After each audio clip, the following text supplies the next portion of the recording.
Selamat berjumpa kembali di channel YouTube Uncle Gapi. Pada video kali ini saya akan sharing mengenai membongkar genetik cupang koi. Dewasa ini kita banyak mengenal jenis atau varian cupang. Cuma yang cukup familiar yaitu dragon, pensi, dan koi. Setelah munculnya dragon, di-upgrade muncullah pensi. Setelah itu di-upgrade lagi muncullah koi. Cupang koi ini merupakan warna daging. Itu bisa kita lihat cupang koi itu warnanya ada selo-selonya. Tetapi yang selo itu juga tetap warna. Itu bisa kita lihat di kontes standar internasional. Selo itu dipertandingkan pada kelas light solid karena selonya merupakan warna daging. Cupang koi yang beredar saat ini adalah meneruskan generasi cupang koi yang awal. Cuma di breeder atau di petani cupang koi itu diperbanyak. Di sini saya sedikit menjelaskan. Ini peternak A, peternak B, peternak C. Ini ada tipe-tipenya. Nah, peternak A ini, tipe A ini melakukan inbreeding. Inbreeding ini atau perkawinan sedara cuma tanpa seleksi. Tanpa seleksi yang benar. Karena seleksi ini membutuhkan sedikit keahlian dan pemilihan indukan yang tepat. Karena tanpa melalui seleksi yang benar, inbreeding ini menurunkan kualitas.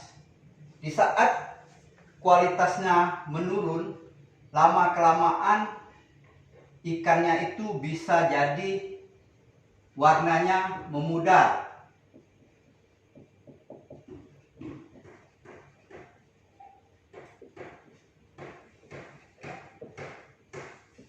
Cacat genetik.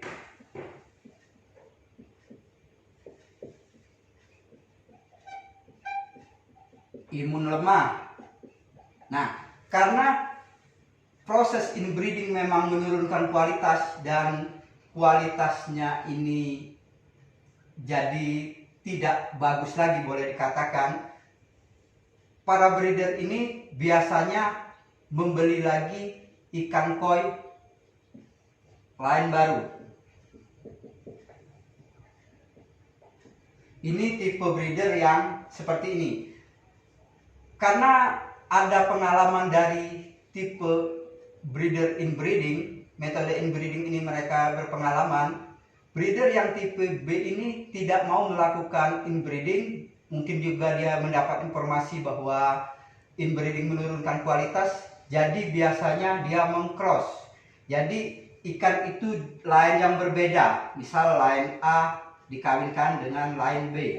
Nah, di sini memang menyatukan kedua genetik ini, dan hasilnya karena tidak terlalu menurunkan kualitas, kadang pun kualitasnya ada yang bagus atau super. Tetapi karena dia selalu cross, gennya tidak kental.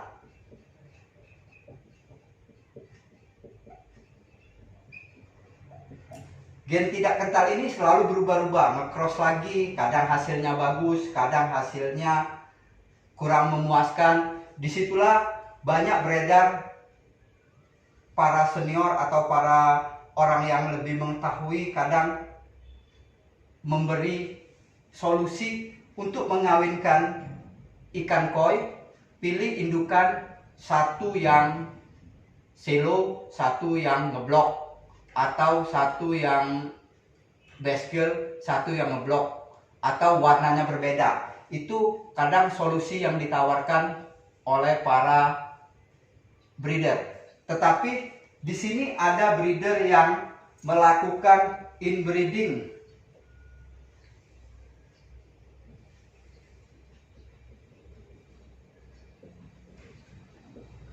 Dengan melakukan seleksi. Tipe breeder yang seperti ini sedikit memahami tentang genetik. Dan dari seleksi ini, karena inbreeding ini menurunkan kualitas, tetapi mendapatkan persenan yang sedikit super. Nah, yang super itulah yang diseleksi. Karena melakukan seleksi, ikannya ini membentuk sebuah line. Line itu adalah hasil dari perkawinan ini yang mempunyai ciri. Jadi breeder yang tipe C ini ikannya mempunyai ciri. Itulah yang kadang breeder yang top breeder itu tahu akan bahwa ikan ini line dia. Kadang orang menyebut ikan ini line breeder A, ikan ini line breeder B. Breeder tipe C ini melakukan seleksi dan membentuk suatu line. Biasanya ikannya variannya itu aja, mempunyai ciri. Jadi misal katakanlah dia menghasilkan koi red,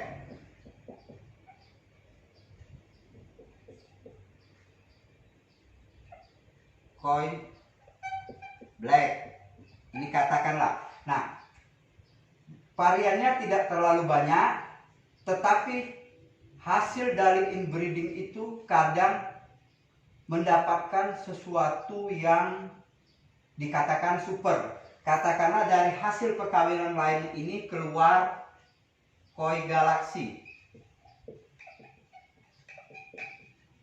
Nah, koi galaksi ini masih merupakan jackpot di awalnya, karena ini jackpot. Jadi dia misal dapat cuma 1-2 galaksi, tetapi dia tahu histori dari galaksi ini keluar dari mana, dan dia juga menstabilkan koi galaksi ini. Bukan menstabilkan, maksudnya mengkentalkan, dibuatnya kental. Nah, itulah muncul variasi baru karena dari inbreeding yang dikentalkan. Misal muncul koi galaksi, sebelumnya belum ada koi galaksi. Nah, karena bisnis cupang ini merupakan suatu tren, misal tren warna atau tren upgrade, tren kontes, maka breeder itu membuat varian baru. Varian baru itu dibuat dengan 2 cara. Satu, mendapatkan jackpot yang dikentalkan, atau mengcross ikan yang baru. Jadi ikan dia ini, misalnya ikan ini C, jenis C ini di-cross dengan lain yang baru, misal lain Z, misal katakan. Nah, dari hasil cross ini dikentalkan lagi melalui proses proyek breeding, katakanlah F1, F2, atau yang pernah saya jelaskan di video saya sebelumnya tentang membongkar genetik cupang. Nah, jadi varian baru ini dapat dari 2 itu. Dapatlah varian baru.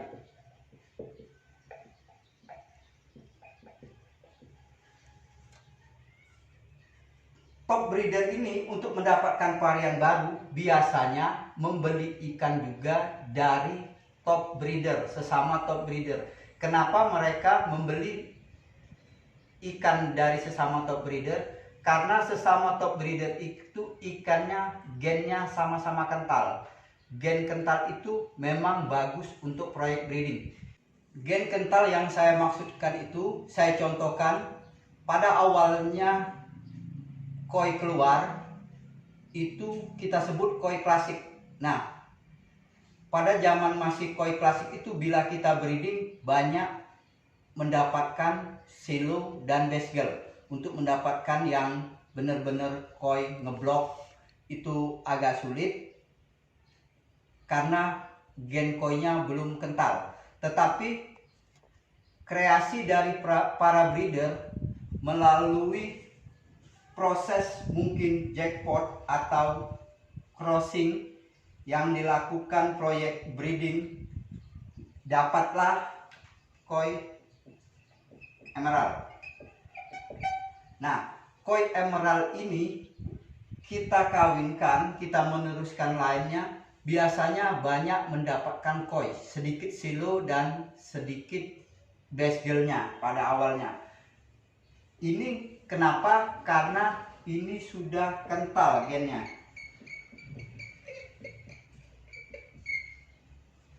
Tapi karena tren selalu berubah, disitulah breeder selalu menginovasi, disitulah muncul varian baru dari koi. Nah, untuk crossbreed itu bisa memakai misal ikan pensi untuk bahanan crossbreed, karena pensi sudah mendekatin koi. Bisa juga dengan Cooper. Disinilah yang sekarang tren misal koi Cooper. Jadi tren itu terus berubah dan mengikuti perkembangan dari standar nilai ikan cupang itu. Dari penjelasan saya ini dapat saya simpulkan bahwa membreeding atau mengawinkan line koi akan tetap menghasilkan ikan basgel dan silo. Tetapi untuk mendapatkan persentase koi yang banyak itu harus melalui proses inbreeding atau pengentalan gen. Namun semua itu berpengaruh juga dari perawatan, karena ikan ini, genetik ikan ini sebenarnya terjadinya phenotype color itu karena gen mempengaruhi pigmen warna. Pigmen warna bekerja. Gen ini berkolaborasi dengan base body.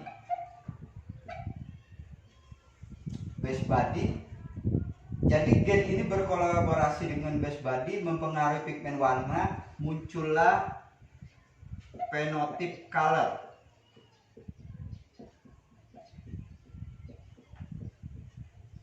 Tetapi pigmen warna ini dihasilkan dari pakan.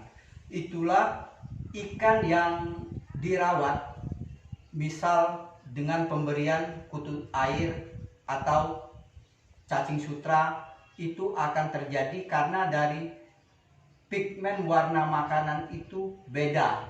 Ada yang memberi pelet yang banyak mengandung pigmen warna.